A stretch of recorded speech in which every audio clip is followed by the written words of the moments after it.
મારું નામ જગદીશ કલાત્મિક છે, સોશિયલ વર્કર છું। અનુસૂચિત જાતિ સમાજના આગેવાનો અત્યારે મ્યુનિસિપલ કમિશનર સાહેબને આપણે મળવા આવ્યા છીએ। એક આવેદન રૂપે કે જે 14મી એપ્રિલ આવી રહી છે એના જે બગીચો જે તોડી પાડવામાં આવ્યો હતો એને સત્વરે તાત્કાલિક ધોરણે એનું જે કોર્ડન કરવામાં આવે, બગીચાની અંદર નવા છોડ લગાવવામાં આવે, ત્યાંનું લાઇટિંગ કરવામાં આવે। હજી બીજા બ્રિજો છે બધા કે જે અમુક તહેવારો આવતા ત્યારે બ્રિજો બધા શણગારવામાં આવે અને અમુક બાબા સાહેબની જયંતિ આવતી હોય ત્યારે એ લોકો નથી સમજાતા, તો આપણે કમિશનર સાથે રજૂઆત કરી। બીજે બ્રિજો છે તમામ અમદાવાદના બ્રિજો 14મી એપ્રિલે શણગારો। બીજી એક વાત એ છે, અહીંયા અમે આવેદન આપવા આવે ત્યારે એક પોલીસ કોન્સ્ટેબલ ભાઈ હતા, એમને એવું કહ્યું કે વાદળી ખેસ છે એ તમે કાઢીને જાઓ। તો શું ભાઈ વાદળી ખેસથી તમને તકલીફ છે?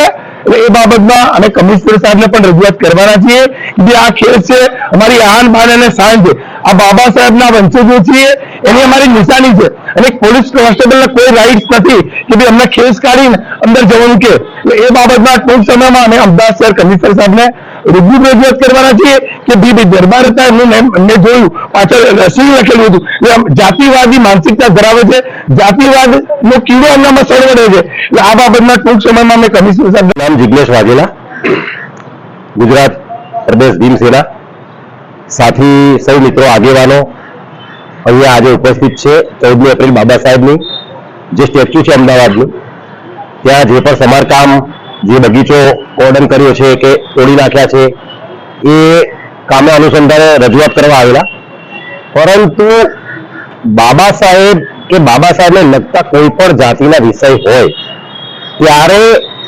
મનોવાદી માનસિકતા છલકાઈ જાય છે। એનું એક ઉત્કૃષ્ટ ઉદાહરણ આજે અમે અહીંયા જોયું છે।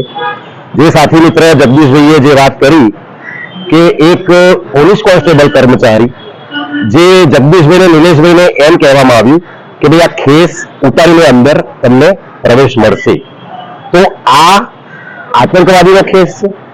આ ભારતના ઘડવૈયા, વિશ્વમાં પૂજાતા બાબા સાહેબ આંબેડકરની અને દલિત સમાજની પીડિત શોષિત સમુદાયની આન બાન અને શાન છે।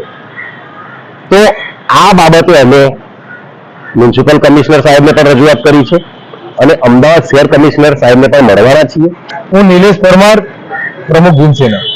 આજરોજ અમે સૌ સાથી આગેવાન મિત્રો, સમાજના શુભચિંતકો અને સામાજિક આગેવાનો આગામી દિવસોની અંદર ભારત રત્ન, બૌદ્ધિસત્વ, સંવિધાન સમ્રાટ ડોક્ટર બાબા સાહેબ આંબેડકરની જન્મ જયંતિના પ્રસંગે જે 14 એપ્રિલ જે આપણા ગુજરાતનો સૌથી મોટામાં દેશનો સૌથી મોટો તહેવાર કહેવાય, એના અનુસંધાને હાલ સારંગપુર બાબા સાહેબના સ્ટેચ્યુની આસપાસ જે સ્થિતિ છે કે ત્યાં બેસી ઉઠી શકાય એવી કોઈ સ્થિતિ નથી અને દિવસો નજીક છે।